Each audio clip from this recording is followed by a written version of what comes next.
بسم اللہ الرحمن الرحیم الحمد للہ والصلاة والسلام علی سیدنا محمد وعلی آلہ واصحابہ اجمعین اما بعد فاعوذ باللہ من الشیطان الرجیم بسم اللہ الرحمن الرحیم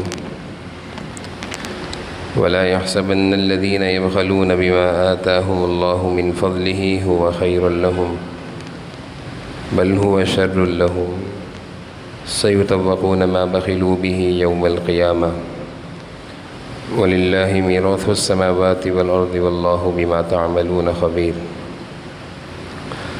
وقال تعالى والذين يكنزون الذهب والفضة ولا ينفقونها في سبيل الله فبشرهم بعذاب أليم. صدق الله مولانا العظيم. اللهم صل على سيدنا مولانا محمد وعلى آل سيدنا مولانا محمد وبارك وسلم. اللهم صل على سيدنا مولانا محمد وعلى آل سيدنا ومولانا محمد وبارك وسلم. میرے قابل احترام بزرگوں اور عزیز بھائیوں، صاحب ایمان اپنے بدن سے بھی اللہ کی بندگی کا اعلان کرتا ہے، اور اگر صاحب ایمان صاحب مال ہو، اللہ نے دولت دی ہو، تو اپنے مال سے بھی اللہ کی بندگی کا اعلان کرتا ہے.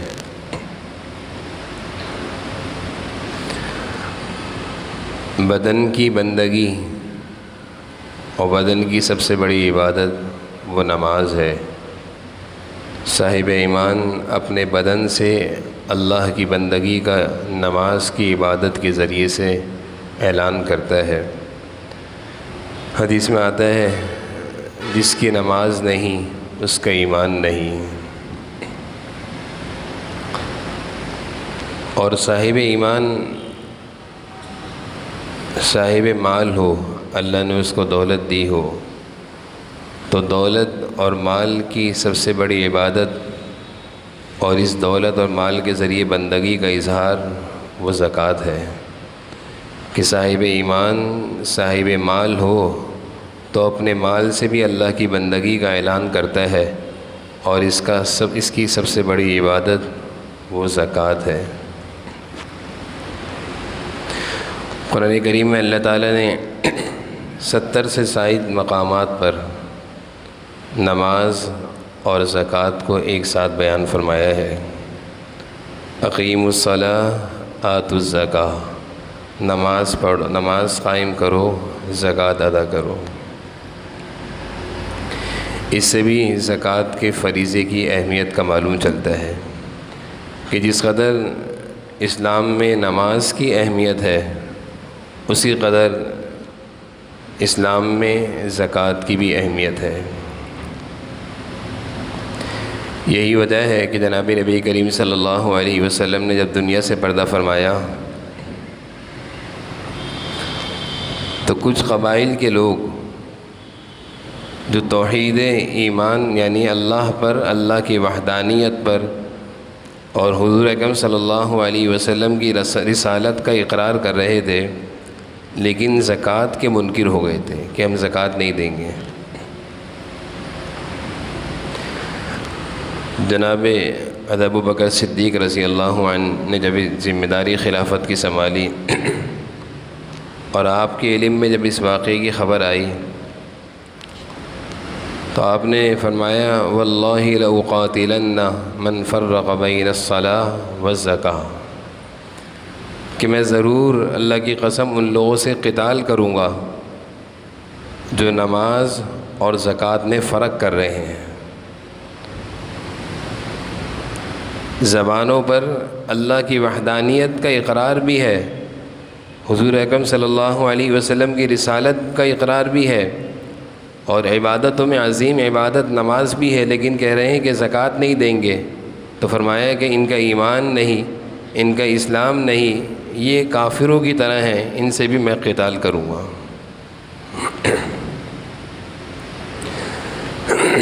اسلام نے زکوٰۃ کو اور بھی زیادہ اہمیت دی ہے کہ جہاں ارکان اسلام اللہ کی وحدانیت اور رسول اللہ صلی اللہ علیہ وسلم کی رسالت کا ذکر ہے، وہاں دوسرے نمبر پر نماز اور تیسرے نمبر پر زکوٰۃ کا بھی ذکر ہے۔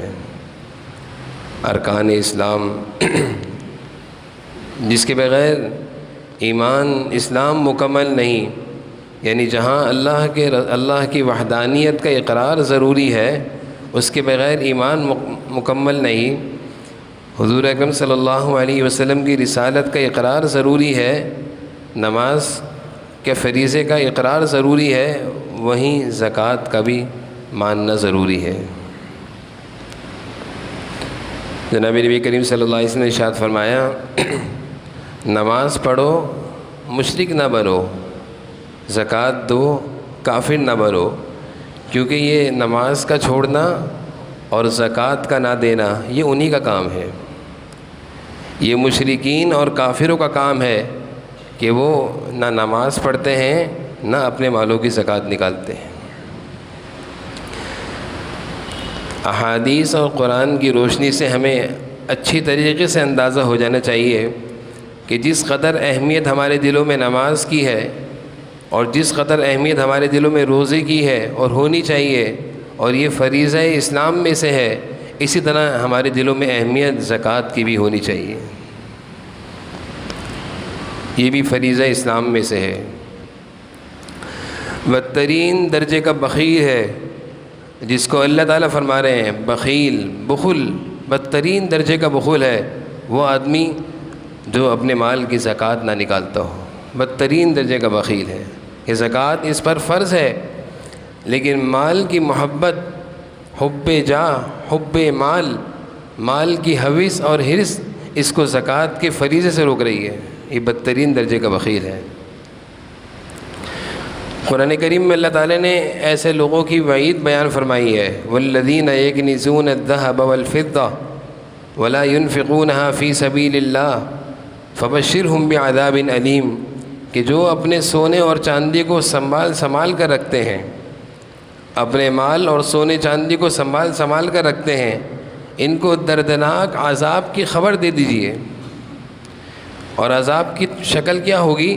یوم یحمى علیہا فی نار جہنم فتکوی بہا جباہہم وجنوبہم وظہورہم، کہ یہی سونا، یہی چاندی کل جہنم کی آگ سے تپایا جائے گا، گرم کیا جائے گا، جہنم کا ایندھن بنایا جائے گا اسی سونے کو اور اسی چاندی کو، اور اسی سے اس کے جسم کو داغا جائے گا۔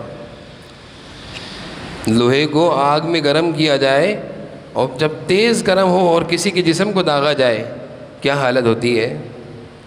جس مال کی ہم زکوٰۃ نہیں نکالتے اور جس مال کو ہم سنبھال کر رکھ رہے ہیں، اللہ فرما رہے ہیں اسی مال کے ذریعے سے میں تجھے عذاب دوں گا، اور اسی مال کو کل قیامت کے دن جہنم میں زبان دوں گا، اور یہ مال کہتا ہوگا ھذا ما کنزتم، ھذا ما کنزتم، فرشتے کہیں گے ھذا ما کنزتم فذوقوا ما کنتم تکنزون، یہی تیرا خزانہ ہے، اب اسی کے ذریعے سے عذاب چکھ۔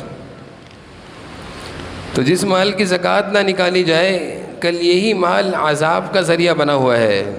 ایسے مال کو سینے سے لگانے کا کیا فائدہ؟ حدیث میں جناب نبی کریم صلی اللہ علیہ وسلم ارشاد فرما رہے ہیں، بخیل آدمی، صدقات اور زکوٰۃ میں بخل کرنے والا، یہ اللہ سے بھی دور ہے، اللہ کے بندوں سے بھی دور ہے، جنت سے بھی دور ہے، جہنم سے قریب ہے، جہنم سے قریب۔ اس کا بخل اس کو اللہ کے بندوں سے دور کر رہا ہے، اللہ سے دور کر رہا ہے، جنت سے دور کر رہا ہے، اس کا بخل اس کو جہنم سے قریب کر رہا ہے۔ اور آپ نے فرمایا سخی، اپنے مال کا حق ادا کرنے والا، صدقات اور زکوٰۃ نکالنے والا، آپ نے فرمایا اللہ سے بھی قریب ہے، اللہ کے بندوں سے بھی قریب ہے، اور جنت سے بھی قریب ہے، جہنم سے دور ہے، جہنم سے دور ہے۔ یہی وجہ ہے کہ کوئی آدمی ناواقفیت میں اور جاہلیت میں، کم علمی میں اس کی عبادت کم ہے، فرائض میں کچھ کوتاہی ہے، لیکن نوافل اور سنن میں کچھ کمی ہے، لیکن فرائض پورا کرنے کا اہتمام کرتا ہے، عبادات میں کچھ کمی ہے لیکن سخی ہے، ناواقفیت کی وجہ سے یا جہالت کی وجہ سے عبادات کی کمی ہے لیکن سخاوت ضرور ہے، یہ اس سے بہتر ہے۔ آپ صلی اللہ علیہ وسلم ارشاد فرما رہے ہیں یہ اس سے بہتر ہے کہ جس کی عبادت، جس کی نوافل، جس کے نفلی روزے، نفلی عبادت، تہجد نہیں چھوٹتی لیکن بخیل ہے، بخیل ہے۔ اس کی نفلی عبادتیں اس کو جہنم سے نہیں بچا سکیں گی، کیونکہ شیطان کو بھی پتہ ہے کہ یہ سخی ہے، عبادت کی کوتاہی کی وجہ سے پتہ نہیں کب اس پر اللہ کا فضل ہو، اس کی سخاوت کی برکت سے، اور اللہ اس کو پتہ نہیں اپنے قرب کا کون سا مقام دے دے۔ اور شیطان کو یہ بھی معلوم ہے کہ یہ اگرچہ بہت عبادت گزار ہے لیکن اس کا بخل اس کو لے کے ڈوب جائے گا، مجھے اس پر محنت کرنے کی ضرورت نہیں۔ تو شیطان آدمی بخیل پر کب محنت کرتا ہے، سخی کی اس کو زیادہ فکر ہے کہ اس کا عمل سخاوت اس کو اللہ کے ہاں بڑے اونچے درجات دلوا دے گا۔ جناب نبی کریم صلی اللہ علیہ وسلم اپنی امت پر شفقت کھاتے ہوئے قسم کھا کے فرما رہے ہیں، ما نقصت صدقۃ من مال، ما نقصت صدقۃ من مال، قسم کھا کے فرما رہے ہیں اے میری امت، اس مال کی محبت میں صدقات اور زکوٰۃ سے رکنا نہ، کہیں یہ مال تم لوگوں کو ہلاک نہ کر دے۔ یقین کر لو تمہارا نبی قسم کھا کر کہہ رہا ہے ما نقصت صدقۃ من مال، صدقہ کرنے سے مال کم نہیں ہوتا، صدقہ کرنے سے مال کم نہیں ہوتا۔ ہم نے یہ تو سنا ہوگا کہ سود خور تھا سب ختم ہو گیا، جواری تھا سب لٹا دیا، شرابی تھا سب بیچ ڈالا، لیکن یہ نہیں سنا ہوگا کہ سخی تھا اللہ کے راستے میں خرچ کرتا تھا کنگلا ہو گیا، یہ نہیں سنا ہوگا۔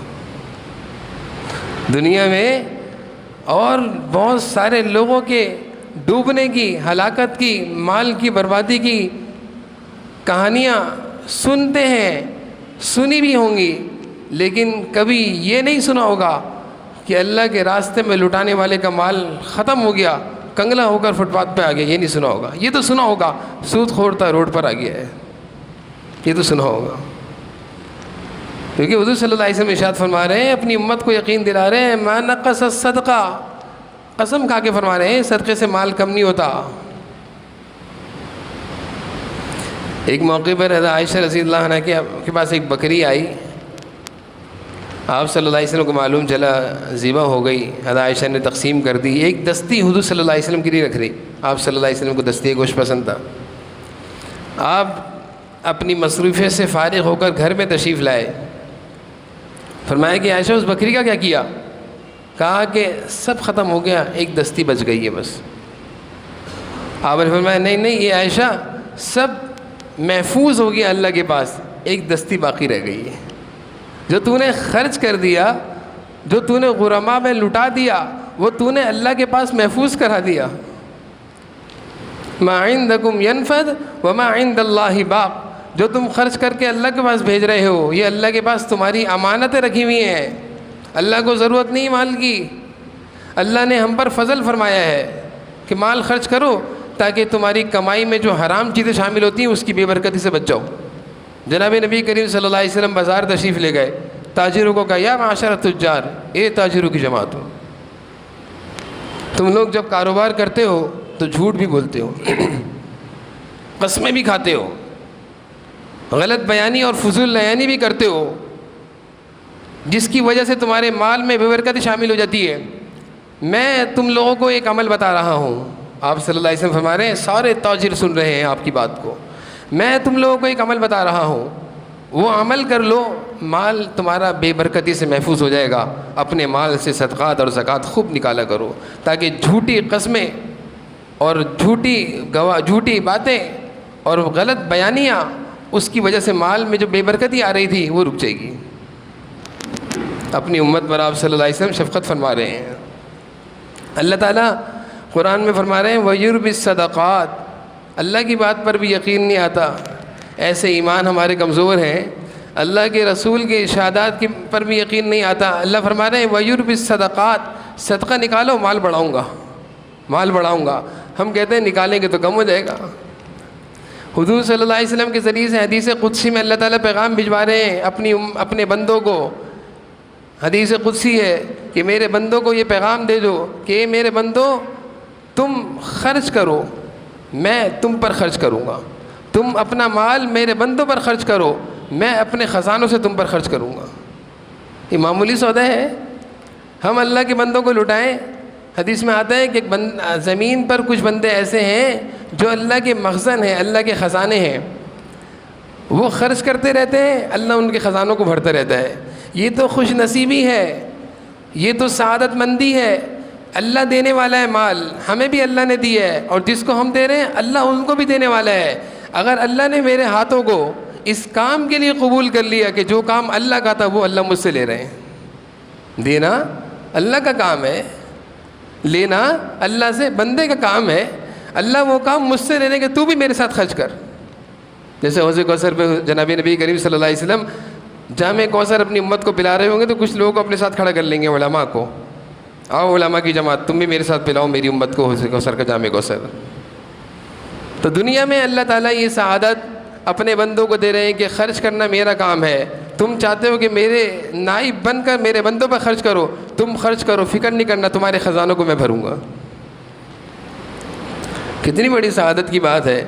لیکن حب مال، یہ مال کی حوث یہ کسی اور چیز سے نہیں نکلے گی، یہ مال خرچ کرنے سے نکلے گی۔ جناب قرآن کریم میں اللہ تعالیٰ فرما رہے ہیں اس کا علاج، خذ من اموالہم صدقہ، یہ ان سے مال آپ وصول کیجئے۔ اللہ تعالیٰ فرما رہے ہیں کہ اپنے صحابہ کی جماعت سے مال لیجئے، کیوں؟ تطہرہم وتزکیہم، اس مال کے نکالنے سے ان کے اندر جو مال کی محبت پیدا ہونے کا شبہ ہے وہ نہیں پیدا ہوگا، نکل جائے گا۔ مال خرچ کرنے سے ہی مال کی محبت کم ہوتی ہے، اور فرمایا ہے کہ مال خرچ کرے گا اس کا مال محفوظ ہو جائے گا۔ جناب نبی کریم صلی اللہ علیہ وسلم فرما رہے ہیں حسنوا اموالکم بالزکاۃ، حسنوا اموالکم بالزکاۃ۔ ارے اپنے نبی کے ارشاد پر ہمیں کب یقین آئے گا؟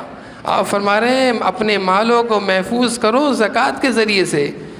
دنیا میں ہم اس طرح کے کتنے تماشے دیکھتے ہیں کہ گارڈوں کی موجودگی میں، تالوں کی موجودگی میں درازوں میں بند کیا ہوا مال بھی نہیں بچتا، یعنی سارے حفاظتی اقدامات کرنے کے باوجود بھی ڈاکو آ کر مال لے جاتے ہیں۔ معلوم چلا کہ ہماری حفاظت ناقص ہے۔ اللہ کا نبی فرما رہا ہے حسنوا اموالکم بالزکاۃ، اپنے مال کی حفاظت کمال درجے کی چاہتے ہو تو جو زکوٰۃ اس کی بنتی سال کی طریقے سے نکال دو، پوری نکالو، پھر مال محفوظ ہے۔ اور پھر آپ نے فرمایا اگر تم نے زکوٰۃ نہیں نکالی مال کی تو یہ مال دوسرے مال سے مل کر اس کو بھی ہلاک کرے گا۔ یہ مال جس کی زکوٰۃ نہیں نکالی، اب جتنا حصہ زکوٰۃ کا تھا وہ بقیہ مال کے ساتھ مل کر اس کو بھی خراب کرے گا۔ درخت کی ایک شاخ خراب ہو، اس کو وقت پر نہ کاٹا جائے تو پورا درخت خراب ہو جاتا ہے۔ زکوٰۃ نکلنے والے مال، یہ زکوٰۃ جو نکالی جاتی ہے یہ مال کی گندگی ہے، یہ مال کا تحفظ کر رہی ہے، اس کو نہیں نکالا جائے تو اس کی وجہ سے بقیہ مال غیر محفوظ ہو جاتا ہے۔ حسنوا اموالکم بالزکاۃ۔ جناب نبی کریم صلی اللہ علیہ وسلم فرمانے لگے ایک موقع پر کہ جنت میں بہت سارے دروازے ہوں گے، کچھ لوگ ہوں گے جو نمازی کے دروازے سے بلائے جائیں گے، یہ نماز بہت اچھی پڑھتا تھا، اس کی نماز اللہ کی بارگاہ میں قبول، آ جاؤ، اس کا آواز دی جائے گی، نماز کے دروازے سے وہ داخل ہوگا۔ کچھ لوگ ہوں گے جو روزے کے دروازے سے داخل ہوں گے، جن کا روزہ بڑا زبردست ہوتا تھا، ان کو روزے کے دروازے سے آواز دی جائے گی۔ کچھ لوگ ہوں گے جو جہاد اللہ کے راستے میں اپنی جان کے نذرانے اعلاء کلمت اللہ کے دین کے تحفظ کے لیے اپنی جانیں پیش کر دیں، ان کے عمل کو اللہ قبول کر کے ان کو جہاد کے دروازے سے بلایا جائے گا۔ اور آپ نے فرمایا کچھ لوگ ہوں گے جن کو صدقہ اور خیرات اور زکوٰۃ میں بہت زیادہ اللہ نے توفیق دی ہوئی تھی، ان کو اسی دروازے سے بلایا جائے گا۔ جناب نبی ابو بکر صدیق رضی اللہ عنہ فرمانے لگے اے اللہ کے رسول، ایسا بھی ممکن ہے کہ کوئی ایسا ہو جس کو ہر دروازے سے صدائیں لگیں؟ کتنا بڑا خوش نصیب انسان ہوگا، کتنا بڑا خوش نصیب انسان ہوگا۔ ابو بکر صدیق کا سوال دیکھیے کہ اللہ کے رسول ایسا بھی کوئی خوش نصیب ہوگا کہ جس کو ہر دروازے سے آواز لگے؟ آپ نے فرمایا کہ ابو بکر مجھے امید ہے وہ تم ہی ہو، مجھے امید ہے ابو بکر وہ تم ہی ہو۔ پھر آپ نے ابو بکر سے پوچھا اے ابو بکر سارے صحابہ کی جماعت سے بھائی روزہ کس کا ہے آج؟ ابو بکر صدیق نے کہا میرا روزہ ہے۔ پھر آپ نے پوچھا بھائی آج جنازے کی نماز میں کس نے شرکت کی ہے؟ ابو بکر صدیق نے کہا میں نے کی ہے۔ ہاں بھائی آج مریض کی عیادت کس نے کی ہے؟ حضرت ابوبکر صدیق نے کہا میں نے کی ہے۔ ہاں بھائی، آج اپنے مال میں سے صدقہ کس نے نکالا ہے؟ حضرت ابوبکر نے کہا میں نے۔ آپ نے فرمایا تو ہے کہ جنت کے ہر دروازے سے تجھے بلایا جائے گا۔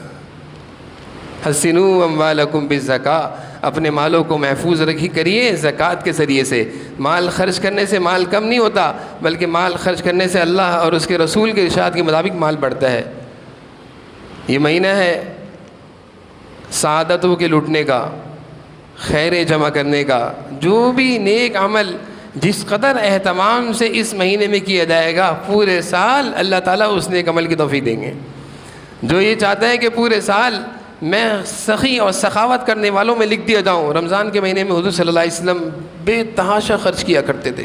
خرچ کرنا شروع کر دیں، اپنے مال کو اپنی استطاعت سے زیادہ خرچ کریں، اللہ تعالیٰ پورا سال خزانے کی طرح مال بھریں گے اور لٹانے کی توفیق عطا فرمائیں گے۔ اللہ تعالیٰ ہم سب کو زکوٰۃ کے اہم فریضے کو صحیح طریقے سے ادا کرنے کی توفیق نصیب فرمائے۔ وآخر دعوانا الحمدللہ رب العالمین۔